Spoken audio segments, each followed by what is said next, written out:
와, 오늘 가져온 종목 이거 진짜 뭐라 해야 할까요? 거의 광기 수준인데요. 인투이티브 머신스 티커명 LUNR. 하루 만에 천국과 지옥을 오간다는 게 바로 이런 걸 두고 하는 말 같습니다. 아니 이게 말이 되나요? 그래프 보세요. 하루 만에 정말 딱 하루 만에 주가가 37.7%가 넘게 폭등했어요. 투자자들은 지금 이게 도대체 무슨 일인가, 이 변동성은 어디서 오는 건가 다들 혼란에 빠진 상황입니다. 그래서 오늘 저희가 던져볼 질문은 바로 이겁니다. 이 엄청난 급등, 과연 회사의 미래 가치를 보고 쏘아올린 로켓 연료일까요? 아니면 언제 터질지 모르는 투기 심리가 만든 위험 신호일까요? 오늘 한번 제대로 파헤쳐 보겠습니다. 자, 그럼 먼저 투자자들을 이토록 열광하게 만드는 이 회사의 장밋빛 미래부터 한번 들여다보죠. 도대체 어떤 매력이 있길래 이렇게 돈이 몰리는 걸까요? 모든 이야기의 시작은 바로 이 문장입니다. 우리는 인류의 진보를 위해 달에 대한 접근을 엽니다. 이게 인투이티브 머신즈의 공식적인 미션 선언문이거든요. 스케일이 정말 어마어마하죠. 바로 이 원대한 비전이 투자자들의 마음을 사로잡는 첫 번째 포인트라고 할 수 있습니다. 그냥 뭐 로켓 하나 만들어서 쏘는 그런 회사가 아니에요. 달 탐사 프로젝트의 기획부터 설계, 발사, 착륙, 그리고 달에서의 운영까지 이 모든 과정을 A부터 Z까지 다 책임지는 말 그대로 올인원 우주 기업입니다. 새로운 우주 경제 시대에 없어서는 안 될 핵심 플레이어라는 거죠. 물론 꿈만 가지고 주가가 오르진 않죠. 이 꿈이 현실이라는 걸 증명하는 게 바로 이 계약 실적입니다. 여기 표를 보시면 나사, 미군군 연구소와 같은 쟁쟁한 정부 기관들로부터 실제로 수주를 따내고 있습니다. 금액 보세요. 수천만 달러 규모의 계약들이 이 회사의 기술력을 숫자로 증명해주고 있는 겁니다. 근데 더 놀라운 건 미래에 벌어들일 돈입니다. 이 회사가 밝힌 예상 수주 잔고, 그러니까 앞으로 이만큼은 더 벌 겁니다라고 하는 금액이 거의 10억 달러에 육박해요. 우리 돈으로 환산하면 1조 원이 훌쩍 넘는 어마어마한 규모죠. 월가의 분석가들이 이 회사를 좋게 보는 가장 핵심적인 이유가 바로 이겁니다. 실제로 월스트리트의 반응도 아주 뜨겁습니다. 여기 차트를 보시면 이 종목을 분석하는 애널리스트 8명 중에 무려 7명이 매수 의견을 냈습니다. 매도는 단 1명뿐이고요. 목표 주가도 지금보다 훨씬 높게 잡고 있어서 전문가들 사이에서도 기대감이 엄청나다는 걸 알 수 있죠. 자, 지금까지는 정말 꿈 같은 이야기만 들었는데요. 이제 동전의 뒷면을 볼 시간입니다. 이렇게 하늘 높이 날아가는 풍선을 현실로, 땅으로 끌어내리는 차가운 중력이 있죠. 바로 이 회사의 재무제표입니다. 이 두 숫자가 모든 걸 말해줍니다. 최근 분기 매출이 5,240만 달러. 우리 돈으로 700억 원 가까이 되니까 돈을 못 버는 회사는 절대 아니에요. 근데 바로 옆을 보세요.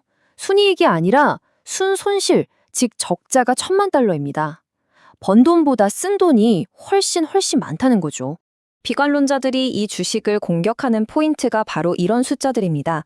이익을 못 내니까 주가 수익 비율, 즉 PER은 당연히 마이너스고요. 이익 마진은 마이너스 87%. 이건 뭐 100원어치 팔아서 87원을 손해본다는 얘기잖아요.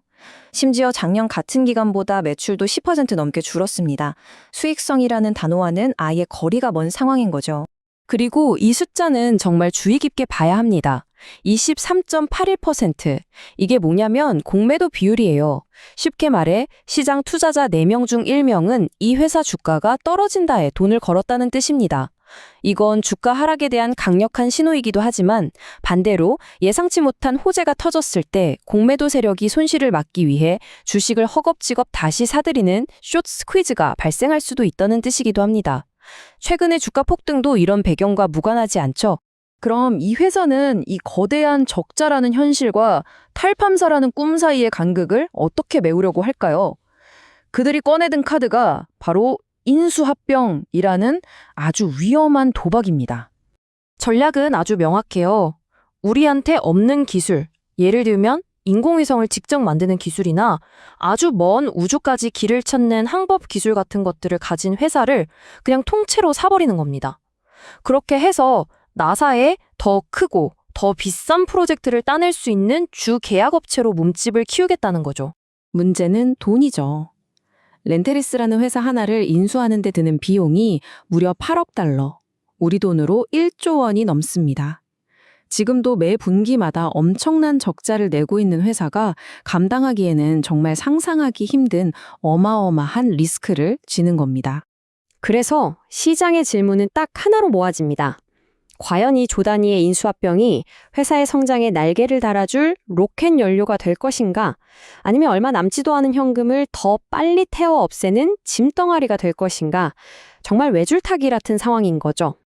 자, 그럼 이 모든 긍정론과 비관론을 종합해서 인투이티브 머신스가 앞으로 마주할 수 있는 3가지 미래 시나리오를 한번 그려보겠습니다. 첫 번째, 가장 이상적인 시나리오죠. 달 탐사 대성공입니다. 앞으로 있을 달 탐사 임무들이 연달아 성공하고 그 기술력을 바탕으로 나사의 달 탐사 차량 프로젝트 같은 초대형 계약까지 따내는 겁니다. 여기에 비싼 돈 주고 인수한 화사들과의 시너지까지 터지면서 마침내 흑자 전환에 성공하는 그야말로 대박 시나리오입니다. 두 번째는 정반대, 최악의 시나리오입니다. 발사 실패. 야심차게 준비한 다음 임무가 또 실패하면서 기술력에 대한 근본적인 의문이 생기는 거죠. 그렇게 되면 믿었던 정부 계약마저 경쟁사에 뺏기고 돈은 계속 떨어져 가는데 벌지는 못하니 결국 유상증자 같은 걸로 기존 주주들의 주머니를 털 수밖에 없는 악순환에 빠지는 그림입니다. 마지막으로 현재 데이터로 봤을 때 가장 현실적인 시나리오 불안정한 궤도입니다. 임무가 어떤 건 성공하고 어떤 건 좀 삐걱거리고 새로운 계약을 따내기도 하지만 놓치는 것도 생기는 거죠. 회사는 망하지 않고 어떻게든 성장하는데 돈을 버는 건 아직 먼 얘기인 겁니다. 결국 주가는 지금처럼 계속해서 호재와 악재 사이에서 롤러코스터를 차는 불안정한 궤도를 계속 돌게 될 가능성이 높습니다. 네, 그래서 결론적으로 엘류에너라는 주식을 한 문장으로 요약하면 바로 이겁니다. 인류를 달로 보낸다는 정말 거부할 수 없이 매력적인 스토리와 그래서 돈은 언제 버는데? 라는 아주 차갑고 현실적인 재무제표 사이의 치열한 싸움, 그 자체라고 볼 수 있습니다. 자, 여러분의 생각은 어떠신가요? 과연 인투이티브 머신스는 우리에게 달로 가는 꿈의 티켓을 안겨줄까요? 아니면 모든 투자금을 빨아들이는 거대한 재무적 블랙홀로 향하는 카운트다운을 시작하는 걸까요? 이 질문에 대한 답은 여러분 각자의 판단에 달려있을 것 같습니다.